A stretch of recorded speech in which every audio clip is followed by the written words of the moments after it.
పిఠాపురంలో ఎన్నికల పోరు హాట్గా మారుతుంది. పవన్ కళ్యాణ్ ఓడించడమే లక్ష్యంగా అధికార వైసీపీ పావులు కదుపుతోంది. ఇందుకోసం కాపు నేతలను రంగంలోకి దించుతోంది. తాజాగా కాపు సంఘం నేత ముద్రగడ సవాల్తో రాజకీయం రసవత్తరంగా మారింది. పిఠాపురంలో జనసేన అధినేత పవన్ కళ్యాణ్ ను ఓడించేందుకు పక్కా స్కెచ్తో వైసీపీ ముందుకెళ్తోంది.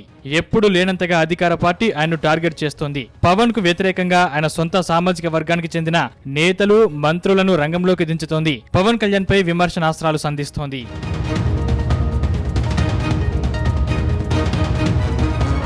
తాజాగా కాపు సామాజిక వర్గానికి చెందిన ముద్రగడ చేసిన సవాల్ సంచలనంగా మారింది. పవన్ కళ్యాణ్ ను పిఠాపురంలో ఓడించకపోతే తన పేరు పద్మనాభం కాదు, పద్మనాభరెడ్డిగా మార్చుకుంటానన్నారు ముద్రగడ పద్మనాభం.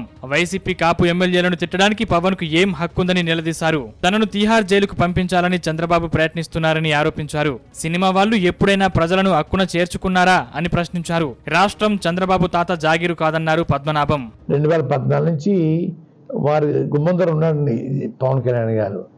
చంద్రబాబు నాయుడు గారు ఈ జేబులో ఉన్నారన్నయ్య. ఏం చేశారన్నయ్య? ఏం లేదన్నయ్య. ఎవరు చేశారు చేయలేదన్న చెప్పడానికి వారి కూటమిలో ఉన్న వారి గురువు గారు ముఖ్యమంత్రి ఉన్నప్పుడు నేను ఏం ఆశించలేదన్నయ్య. నాదేర్ భాస్కర్ గొడవ తర్వాత మన అధికారులకు వచ్చిన తర్వాత క్యాబినెట్ మంత్రి ఇచ్చేస్తారు, నాకు కమర్షియల్ ట్యాక్స్ ఇచ్చారన్నయ్య. వెళ్ళలేదన్నయ్య.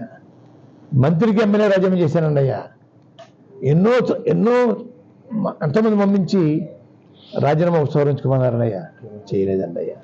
పదవి మీద కాంక్ష ఉన్న మనిషి కాదన్నయ్య. పదవి మీద కాంక్ష ఉన్న ఉన్నట్టే చాలా పెద్ద స్టేజ్కి వెళ్ళిపోతున్నాండి. పవన్ పిఠాపురంలో ఓడిపోతే పేరు మార్చుకుంటానని ముద్రగడ సవాల్ చేయడం వ్యూహాత్మకమని రాజకీయ వర్గాలంటున్నాయి. జనసేనను డిఫెన్స్ లోకి నెట్టేయాలంటే పవన్ ఓడిపోతున్నారని విస్తృత ప్రచారం చేయాలనే వ్యూహాన్ని అధికార పార్టీ అమలు చేస్తోందని రాజకీయ విశ్లేషకులు అంటున్నారు. ఇందుకోసమే ముద్రగడ మౌత్ పీస్ గా ఎంచుకున్నారన్న చర్చ జరుగుతోంది.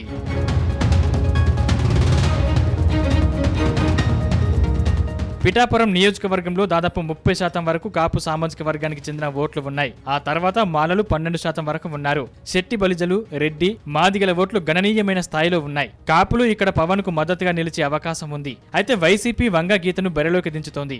అటు కాపు ఉద్యమ నేత ముద్రగడను పార్టీలో చేర్చుకున్న జగన్ జనసేన అధినేతకు చెక్ పెట్టి కాపు ఓట్లు చీల్చాలని భావిస్తున్నట్లు తెలుస్తోంది.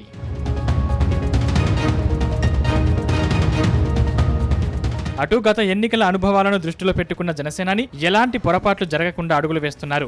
ముందుగా సర్వే చేసిన తర్వాతే పిఠాపురం నుంచి పవన్ కళ్యాణ్ బరిలోకి దిగుతున్నారు. జన సైనికులతో పాటు టీడీపీ, బీజేపీ కార్యకర్తలు సైతం పవన్ గెలుపును ప్రతిష్టాత్మకంగా తీసుకుని ప్రచారం నిర్వహిస్తున్నారు.